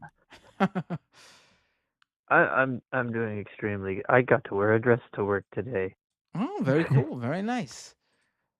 You know, I'm doing very well at my new job. I just like to hear wanted, actually, before I forget, Ren wanted to let you know that she was going to New York, and I think she said she'll be there April 21st. Oh, I think I recall Ren mentioning this. Unfortunately, I'll be busy that day. And then the day before is Easter, so I got family stuff to do. It's a hectic week because the kids are off from school. It's spring break. I still work though, and then there's family related stuff, and then yeah. Yeah. Okay, that makes it. Yeah. Yeah. Well, if it was like one, pass that along if it was for her one, since if she it couldn't actually make it in. if it was one, I mean, if it was 1 week later, or unfortunately, this is the really tough time. Yeah. Well, I thought I'd pass the message along since she got dropped off. Right. Oh, was she gonna mention that? Oh, that's. I wish I. I think could've- that's what she might have been trying to Right. call about to let you know she's doing her Right. traveling thing. Right. Which, best of luck to you, Ren. Good to see the country while you can. There's plenty to do here. You don't need to see me. Don't let that ruin your trip. I'm sure it's not. But, I'm just being silly. But yeah, I wanted to call in and mention that apparently Washington State Republicans are trying to propose like a state version of Doge here, using basically the same exact In Washington garbage. State? Yeah, I mean, there's like 10, 12 Republicans here basically, so they're not really in any kind of power to do anything. Although they're pretty good at getting some Democrats to cross over and like stump any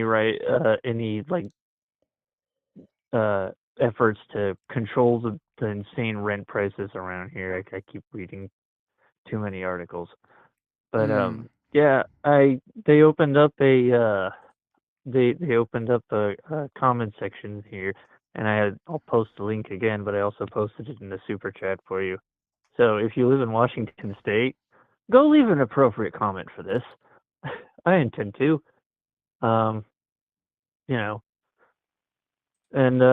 yeah, that's basically kind of what I wanted to say today. Unless you want to talk about like Health and Human Services putting up a snitch line for doctors providing gender affirming care, or Oh boy, Arizona pausing and then restarting gender affirming care, or RFK Jr.'s interest in tackling the transgender problem with their own I saw cat style review. I saw No. him today going off on on like acting like people with autism can't do anything. Like he thinks they're like completely disabled or something. He was like, because he's trying to tie vaccines to autism, and he's like claiming these people will never, I they'll never want to say work, that they'll never have a job. uh, I'm like, are you kidding me? Are you out of your mind? This guy yeah, knows I nothing. want to say I work with a lot of autistic coworkers, and it makes them really good at their job. Thank you very fucking much. Oh yeah, I mean, even if, but even like, there's plenty of autistic people just out and about in the world, like completely fine and capable. I don't know what the hell this guy There are plenty of thinks. people who are probably autistic who don't realize they're autistic, and they've Right. just been dealing with weird problems their whole lives, and they don't have Oh, any that's explanation because of assholes like this. There's no doubt about it that there are a lot of people who have it and are undiagnosed, or even have like some level of it. Like, I think a lot of people Yeah, because it's a have some spectrum level thing of it. too. Yes, I think a lot of people have some level on the spectrum, honestly. The other half of us there have like ADHD, so there's Right. a lot of overlap there. Right. I fall into I mean, the I latter think category myself. I think I probably have a undiagnosed ADHD. I'm definitely OCD in some aspects, but like the idea that any of this stuff is holding them back from doing anything they want is ludicrous. It's absolutely ludicrous. Also, there's no tie between, to make this completely 100% clear, there's no tie between vaccines and autism. Give me a break. What's happening Yeah. is the same thing with the left-handed chart. As more people got diagnosed because it was okay to do, it was more acceptable to do that and be that, more people found out they were, or they are. And that's what happened. Yeah. That's all that happened. Yeah. There's no spike. There's a spike in people finding out, no spike in people actually having it. Yeah. Yeah, this is just, yeah. Look, we just said I'm just waiting for them to. We just said ourselves here in the year 2025. We assume, based on our own life experiences, that we think that we might have some form of undiagnosed ADHD or something. I mean, here we are ourselves saying it in 2025. Imagine how it was 10, 20, 30, 40, 50, 60, 70 years ago. Yeah, pretty much. They probably just smacked you upside the head and then sent you off to war. Yeah. Oh, one of the things he said it'll build character. It'll make a man out of you. Right. One of the things he said, like, these people will never play baseball or anything like that. And it's like, and people started, I saw people replying about like various like really successful baseball players probably being autistic based on what they would randomly do. It's like, the whole It's the thing same is thing so with disgusting. it's the same thing with From trans him. people. Like there are Right. probably loads of trans people throughout history who just didn't have any fucking Oh, words not for not it. even probably. People do. I think in the case of transgender people, they even have in this one area, they actually have an upper hand over like people who have had undiagnosed autism, because there is records actually of trans people existing and being trans. Like that's not even not even a thing in terms of like, oh, people didn't know. People knew then actually, and they would probably more people feel comfortable coming out now, but there was a recorded thing. Trans people existed all throughout history, and it was accepted. Yeah, it was accepted too. They weren't treated how they're being treated today, broadly speaking. Yeah, I actually read I don't remember if it was somebody's like thesis paper or something like that, but they were talking about like the history of like what happens to people who are like third gender or transgender or don't conform to like the male female binary, like typical Christian version of gender, when like a Christian country colonizes a place and then they just eradicate all of that as like heresy or whatever. Right. Quite frequently. It's actually kind of why I'm encouraging every queer person that I know who can make art to make art, because that kind of helps us not get erased from history. So like we don't have to go through the whole whitewash of, no, that's never been a thing. This is all a new thing, like every 10 years or whatever. Right. But, but yeah, and, again, like I said, all of my coworkers are trans. All of us have some kind of spicy brain going on. And it's really nice to work with people who actually get it and take it seriously and are a little stressed out about it as I am. Because, it's just nice to be in a place where I can be accepted. No, It means a lot. I'm very happy that that because I remember you were talking to me about it before you got the job, and I'm very happy that you did. Seriously, it's good that people need to celebrate their own personal wins, even when things might not be going so great, and you shouldn't feel guilty about it. I could tell when you talk about it, you're feeling a little bit like, not the best time in the world to bring it up, maybe, but celebrate those wins. Seriously. It's like, I said it, but we're dressed today. Today was the first day I went to someplace other than my work in a dress. I went to go get food, and then I went over to a Safeway in a dress, and I was just out and about like a normal fucking person, and it was nice. So that's awesome. Great to hear. Seriously. Have a great night, and I hope things continue going good. Yeah, you too. One more call. One more call. There's another call? I don't see it. Where's this call? How did you know there was one more call?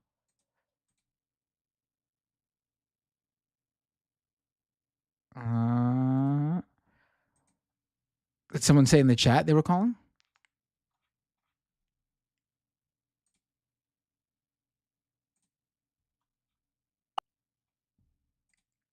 Oh, don't see it though. All right, I'm going to read some super chats. Let's do this. Nick with a super chat. Has anyone provided evidence for what those pool of blood-looking things are in the Google Earth imagery of CCOT? I have seen those pictures. I have no idea. It's really hard to tell what that is. It could be blood. It could be blood from a fight. Could be blood from anything. Honestly, I could be the worst case scenario. It could be something that maybe it's not what it seems to be. I got no idea. That's what's really disturbing about it. We don't know anything because they're not telling us anything. U.S. Senator went there today and couldn't get information on whether Abrego Garcia was alive. Couldn't even talk to him. Wouldn't even let them wouldn't even put him on the phone to talk to him. Pirate D Strike, thank you for becoming a member on YouTube. Thank you so much. Don't forget youtube.com/MattBinder or patreon.com/MattBinder to support the show. Pirate D Strike with a super chat too. Bless you and the chatters. Push, unite, and go. Thank you so much, Pirate. Charlie with a super chat. Washington State Republicans want to make a state version of Doge. Please leave an appropriate comment. And Charlie left the link. You should all be able to see it too because it's a super chat. Bayphoto with a super chat. Can Doge go into the treasury and cut off the payments to Bukele? LOL. I mean, I'm sure they could, maybe, but they're not going to. Bukele and Elon Musk love each other too. Some sick shit, honestly. And Carrie Shaw with a $20 super sticker. It's the pair that says, "You are amazing." Thank you so much, Carrie. I appreciate that. Over on Twitch. Oh, Dylan Burns raided me before. Thank you so much, Dylan. I appreciate the raid. That's awesome.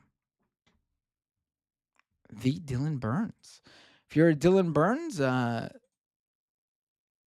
follower on Twitch, be sure to follow this channel too. Twitch.tv/MattBinder. Oh, we got one more call. This will be the last call, I think. Let's do this. 504, what's your name? Where are you calling from? Hey, you woke moralist. This is Dr. Jordan B. Peterson. Hey, how you doing, Dr. George? Dr. Peterson. How are you doing? Fine. Kermit the Frog here. How you doing? How you doing? Doing good, better than you. Well, listen, you better tell your friends at the Majority Report and Lance that the serves to stop mocking me. They've been doing this for 6 years. And if they don't know how to call ICE and have them all deported to El Salvador or lock them up in jail. All right. How are you doing? You're in Canada right now, right? Or did you move to the U.S.? Are you one of those immigrants that could be deported too? Hey, I actually moved away from woke Canada to get away from Justin Trudeau because he's a woke idiot. Oh, okay. So where are you right now? Austin, Texas.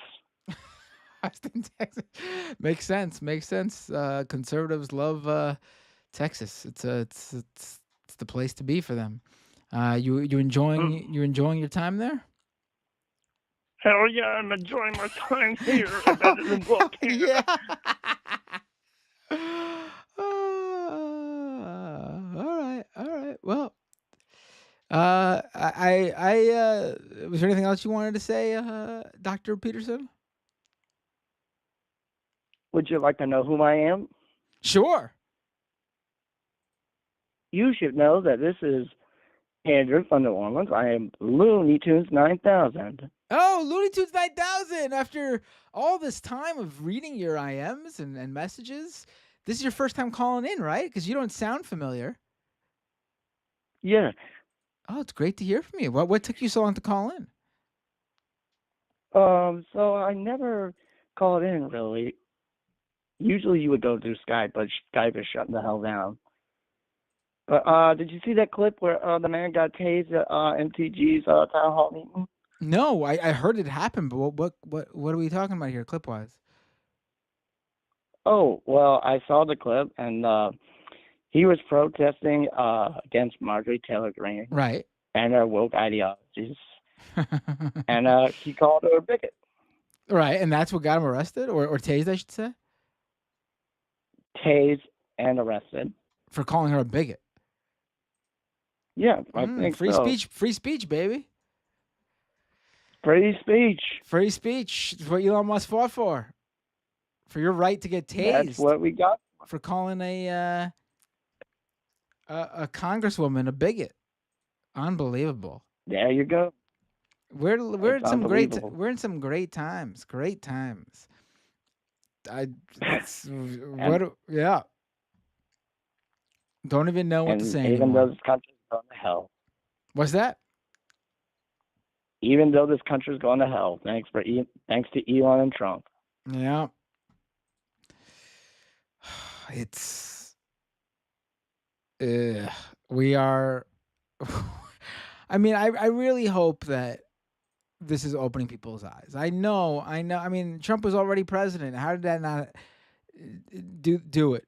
But I mean, I don't know what else to say at this point in terms of like how we got here. It's no doubt the worst timeline. The much better timeline would have simply been like Trump straight up just winning 2020. It would have been the better timeline. He would have taken the full responsibility for the entire COVID response and the shutdowns and everything.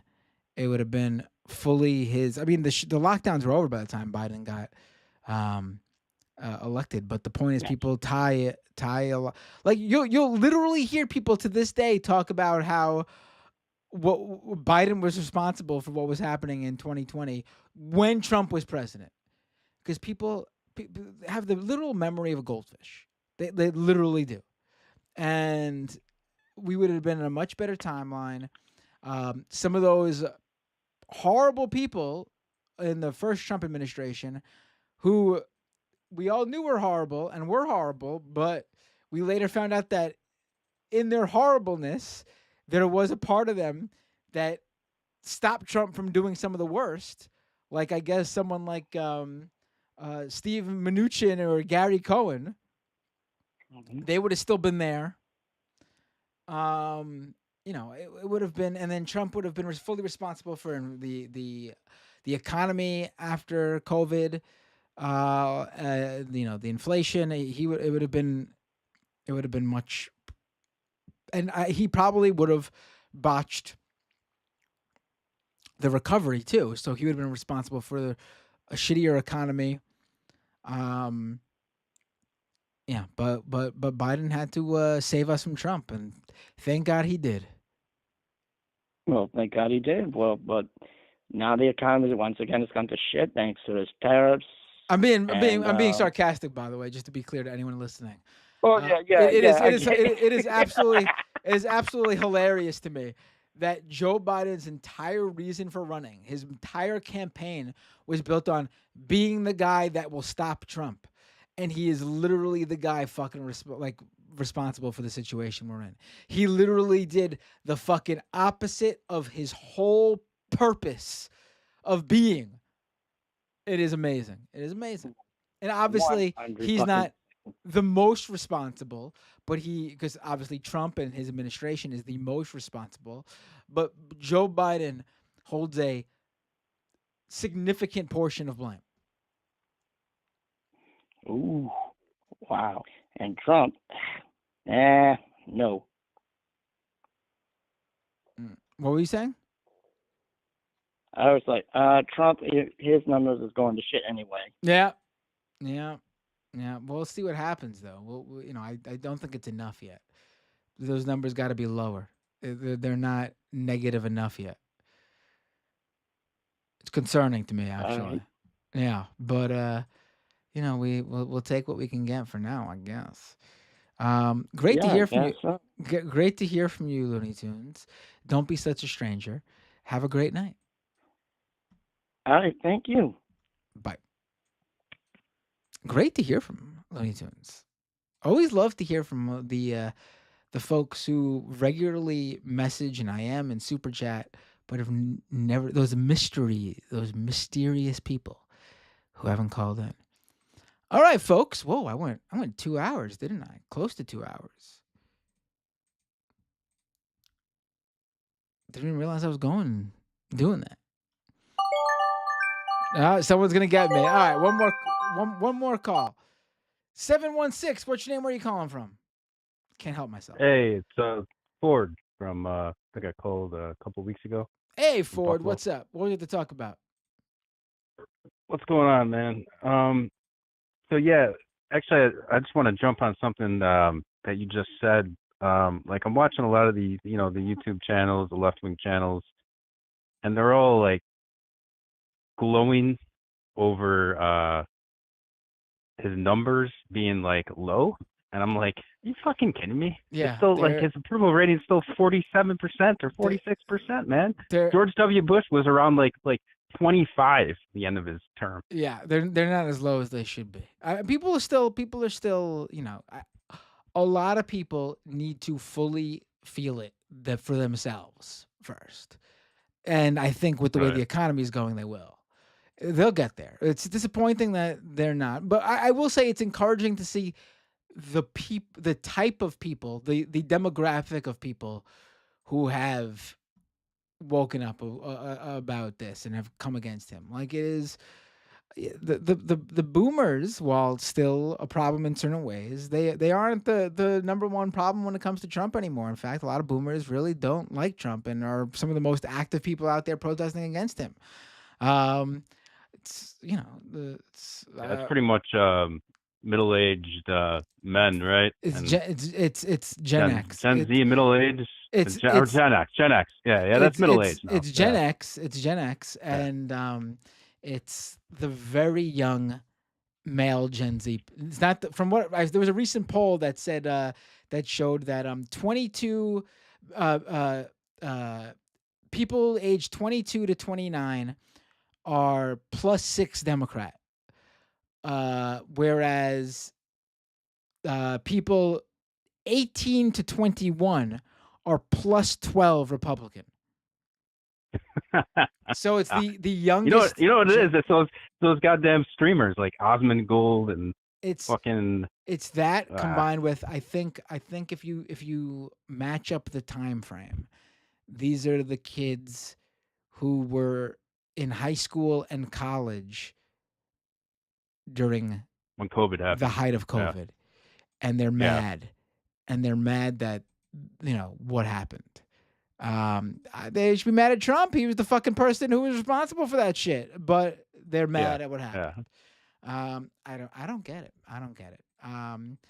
I can't. I guess I'll never be able to get it. And I don't have any empathy for people who've tried to explain it to me.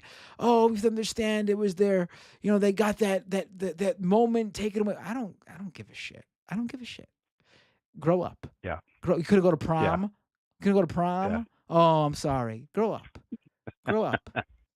Yeah, that is fascinating though. That is weird. I don't think that's ever happened to me. My kids were at the age where social skills develop at that age when they were in COVID, and they couldn't fucking socialize with 1, 2, 3, 4-year-olds their own age during that prime part of their life, the developmental stage. So give me a break. Right. Give me a break. I didn't become a fucking fascist because of that. So give me a break that you couldn't go to prom or fucking film yourself doing jackass with your friends in shopping carts in the back of the wall, the supermarket or some shit. Give me a break. I don't What care. about like college? I mean, don't they go there and experiment, meet new people, all that's that the thing shit? too. If you were in the fucking dorms, listen, I've discussed this. I've discussed this when it was happening with my wife. If we were in high school or college when that happened, it would have been during the lockdowns and stuff. Like, shit, I would have loved it for a while. exactly. Listen. I'm not like, I'm talking about looking at it from someone that age. Obviously, that time frame in reality, for real, was horrific. A million people died. People were literally, but at that age, if you were in high school and college and weren't thinking about the broader implications, you were just thinking about your little social circle, it would have been fucking hang out online, play online video games all night with your friends, pull all-nighters, meet at the park in the middle of the night, hanging out during the summer all night long. Like, that's what we would have not going to school. Are you kidding me?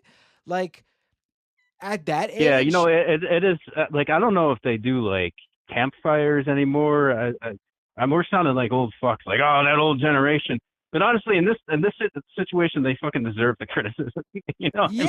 like if they're like you said, grow up, get out of that shit. Like I don't like I think that was part of it. I also think like, maybe when they were home, that's when they fell into these streamers. Like it is interesting that like really like people that age range, it does seem like they view streamers as like the ultimate celebrity, even more so than like fucking music and movie superstars. Like, it's bizarre. Oh yeah. Like, I'm not a celebrity culture person to begin with, but like, at least actors and musicians and singers have talent. Like, like even athletes obviously have talent. Like, look up to them. Look up to the people with talent. Why are you looking up to someone who fucking? It's weird. It's like they have like a millions of like 18, 20-year-old males or whatever the age is, like mini stalkers almost. Right. You know what I mean? Right. Like they're not at that level where they're like John, or what's his name, Mark David Chapman, or whoever killed John Lennon or whatever. Like, they're not at that level, but they're it's like they form like a these communities online, just following these certain like streamers, like what they say is God. It's almost like a mini Trump thing. Right. And the thing is, it's not just politics. It's I see, like, I forgot who I was watching with this. Someone made a good point. It's like a lot of these things, a lot of these streamers I watch, it's not politics per se, but it's like right-wing coded. Maybe it was Majority Report. I don't know. But like, they look up the stuff. So they look up stuff about they want to get laid. So then they run into, Andrew Tate or Jordan Peterson. Video games. It's Osmongold. It's a lot of like the shit that they want to get into. It's all kind of right-wing shit. You know what I mean? It's like, or not directly, but it's kind of coded that way. You know what I'm saying? Yeah. Yeah. Yeah. I mean, I social psychology, politics here. Yeah. Yeah. Yeah. Fuck. I forgot what I was gonna ask you. Actually, I originally called him, but yeah, I saw you make that comment. Paul, that was interesting. Though. No, I'm glad you called in. That was demographic. Yeah, I mean, it's the young people I'm not so much worried about, honestly, because they're gonna obviously Well, feel they're malleable too. Like yeah, you know, they're really young and malleable. they'll feel you know? those effects. They're the ones graduating into the economy. They're gonna have to get a job. They have to put those big boy pants on and get a job, and they're gonna see what their prospects are under Trump. You know, Right. that was Right. I was a lefty when I was that age, so it's not the same. But I graduated from college right into the George Bush recession, so that I already hated Bush enough. Yep. Yeah, same here. So it's Yeah. not like I felt better about him coming out of school. But those Gen Xers are those are the people you see like online being like, "Oh, I voted for Trump and I lost my job because of it." And you know what? Yeah. I'm fine with Yeah, it. they're like quintessential Trump rallies. Yeah. You know, you see like some people interviewing them, and well, them and like some of the older boomers and shit. But like, they are the ones with like, they're decked out with like the MAGA gear and like the big sunglasses, and the big beard gut. Like, like, dude, Yeah. relax, man. You're a 50-year-old man. What are you doing with your life, dude? Right. Oh man. Ah, shit. Yeah, man. So a lot of these guys had it so good too, and they lash out at the world like the fucking tech people. Are you kidding me? Give me a break. They're lashing out at the world with their billions of dollars, like the fucking VCs who supported Trump, the venture capitalists, and all those guys, the Elon fuck Musks them. of the They're world. just, they're Yeah, just, give me a break. they're just doing it more like to get more power and shit. They don't give a shit about anything. Right. You got like Rogan eating all that shit up. But I mean, it's good news that Rogan though he's going down in the ratings. You got like Midas Touch getting up there. Like the left wing stuff is getting a lot bigger after the election, so it is good. I think a lot of those 18 to 21-year-olds, and it's not all of them. We're acting like it's all of them. Obviously, it's not. But I think a lot of them will jump ship. Yeah. Right. Hopefully.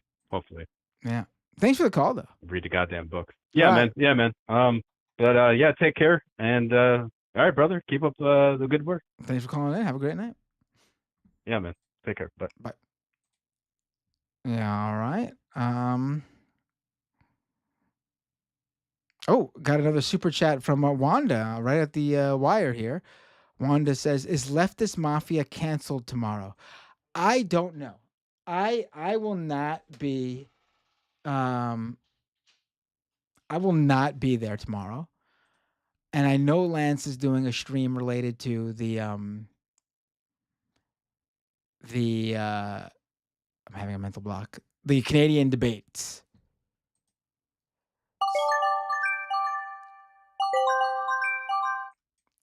But I don't know if the rest of the people are doing one. All right. One last call, simply because no leftist mafia tomorrow. Absolute last call. Here we go. Hey, is this me? Yeah, this is you, 404. What's your name? Where are you calling from? Hey, this is Nick from Atlanta again. We spoke a couple weeks back about Graham Hancock and, ancient aliens and that kind of stuff. Oh, okay. You're right. I remember that. What's up? What did I talk about? Yeah.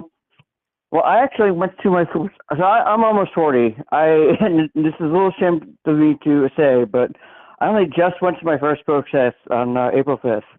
You went to your first protest? Yeah. That's they awesome. said they were expecting. Don't worry. Yeah. Who cares? Everyone does experiences the things in life at different times. Who cares? Good for you. Yeah, for going. we all have our different journeys, right? Yeah, good for you for going. So, how was it? Tell me about it. It was great. They said they were expecting 400 people, and at the end they said 1,200 showed up.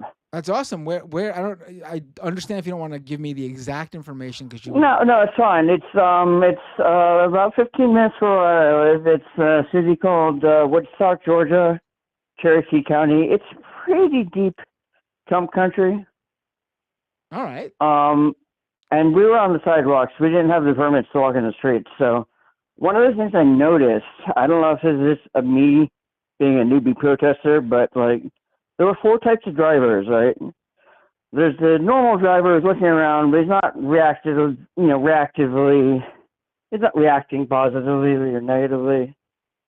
Then there's the happy ones, the honking ones, the waving ones, giving thumbs up. There are a lot of those, considering this is Trump country. Then there were some like, what was I thinking? Oh, these guys, maybe the most important out of all of them, and there were a lot. There were a lot of drivers who just kept their gears like straight ahead, but pretending as hard as humanly possible that they didn't see anything going on around them. It's just like, I wonder what the heck they could have been thinking. Like, are they afraid of the protesters, or do they quietly agree with MAGA and just don't want to engage with us? I don't know. Right. Yeah. So it was interesting. But and if anyone ever does something like that, don't forget to bring sunscreen. Right. I bet it was, especially if you live in somewhere like Georgia, I'm sure. Yeah. But most of my friends here, like, had no idea protests were going on. They show them pictures of the millions of people that got out there, and they're like, "Wait, what? This is our city today? Our country today?" Yeah, because I saw an article on CNN that just kind of like downplayed all of it. CNN was downplaying it? Yeah, CNN, they had an article. They mentioned like 600,000, whereas the organizers say we had about 5 million. And the CNN article, they did not put up a lot of pictures or anything. So it's a little disheartening. Right. Well, you can't expect mainstream media to yeah, I've seen some thoughts of just going and protesting right outside their doors until they can't ignore us anymore. Yeah. But I saw a few clips from people in the UK who's like, we are actually seeing what you guys are doing over here, because UK is hard to censorship, right? And those were some pretty good feel-good clips. Right. I guess my other question is, on Tuesday and Friday, I usually go out and play Magic the Gathering, and these people are mostly apolitical people, right? And we usually don't talk politics at all. Wondering, wondering how to get them engaged. You know what I mean? Again, I don't know what their beliefs are to begin with, because we never talk about them. But it's a good question, actually. What would be like the issue that most connects with them? A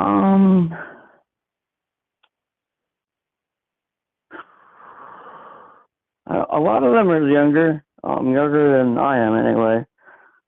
A lot of them, I don't know how many of them, stay with their families. Definitely if Magic cards got cheaper or more expensive based on the global economy. I mean, Magic the Gathering, where do they print up their cards? Do we know? Do you know? I think there are some are printed in North America and some are printed in Japan.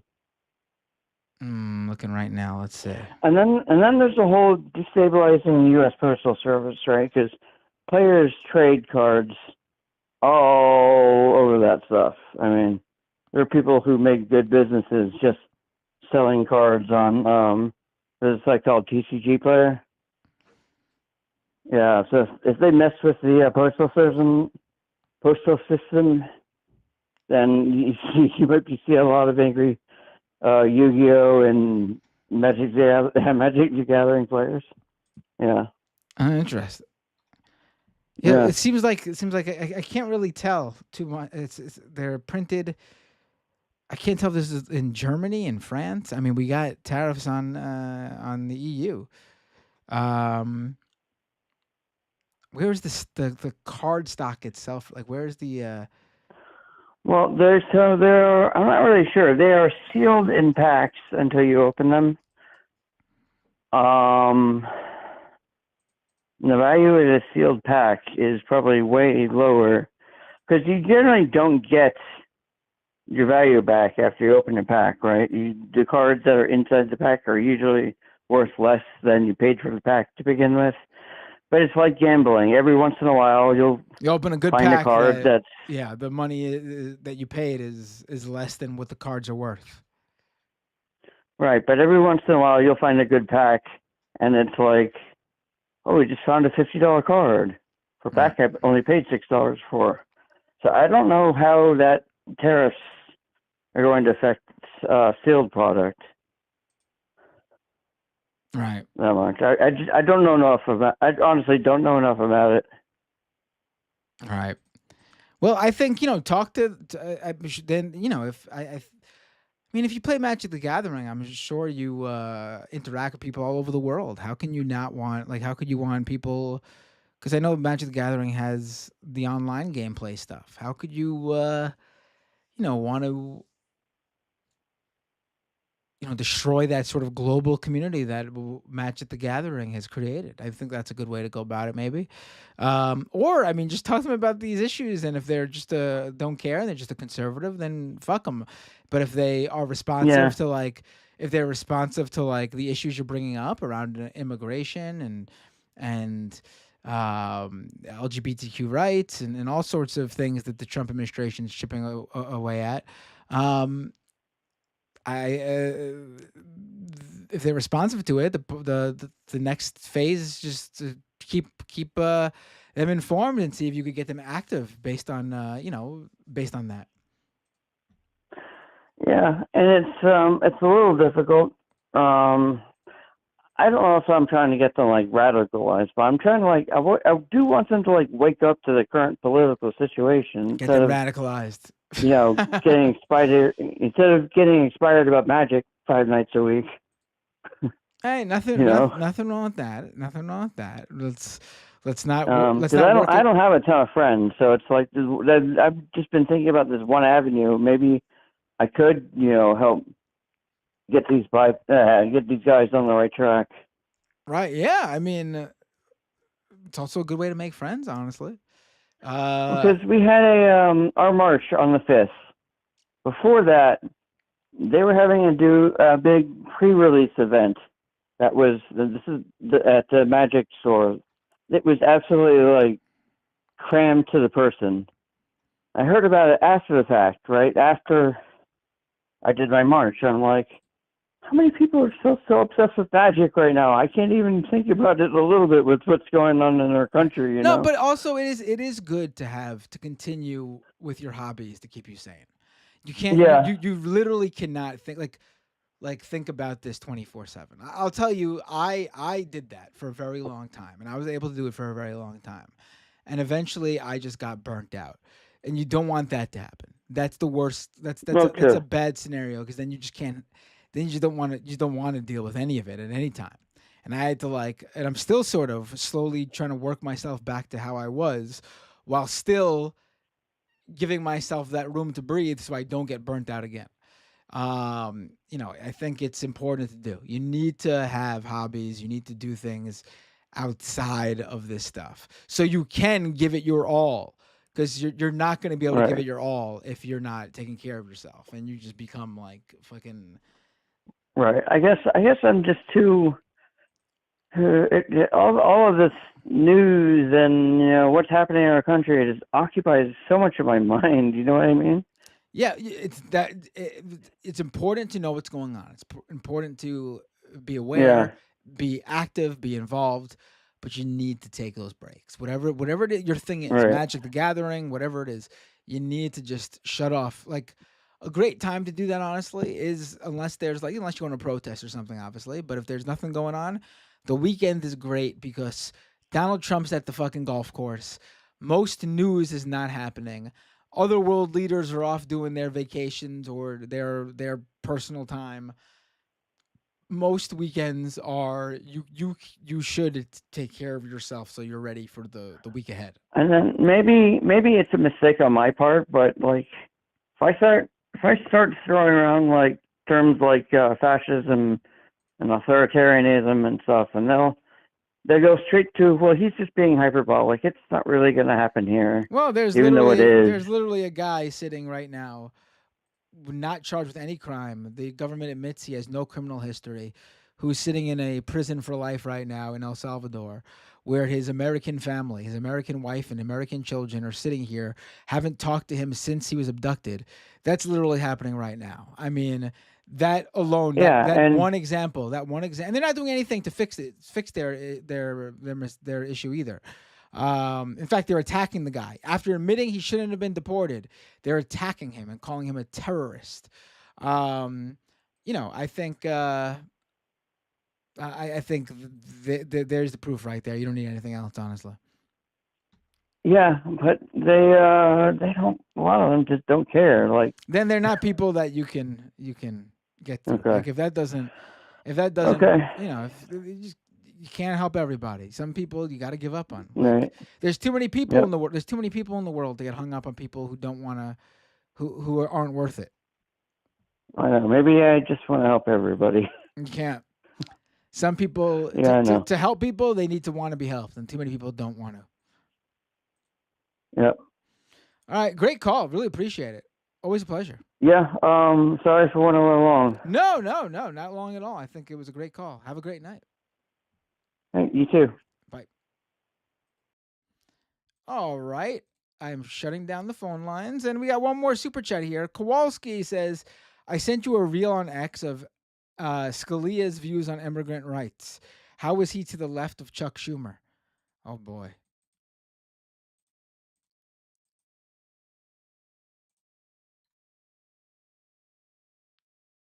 I'll have to watch it later. I'm not going to play it now. We've gone a little bit long.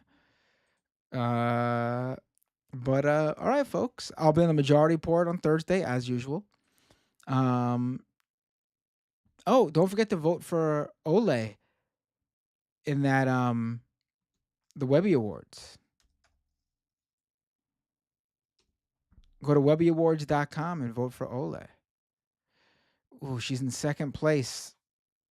So close. Could vote till tomorrow, folks. All right, let me raid someone on Twitch. Let's see who's on. I'm just going to pick somebody. Let's do it. Let's see who's on.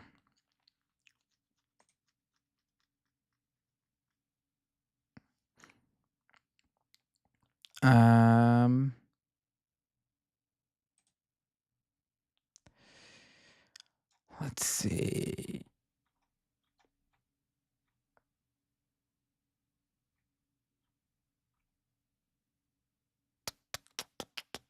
Who's on right now?